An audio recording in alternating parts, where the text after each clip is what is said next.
Hello, today we are going to take down a release from CD Baby. Step 1. We go to the CD Baby website and click Login with our username and password. We have to go to Albums and Singles, where we will find all the catalog distributed by CD Baby.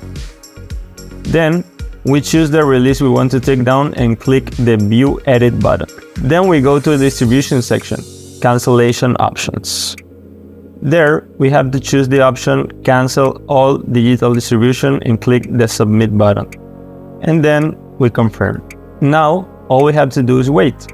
Normally, this takes a few days since each distributor and platform has its own times for takedown. CD Baby mentions that it may take up to 30 days for the release to disappear from all digital platforms. That's it.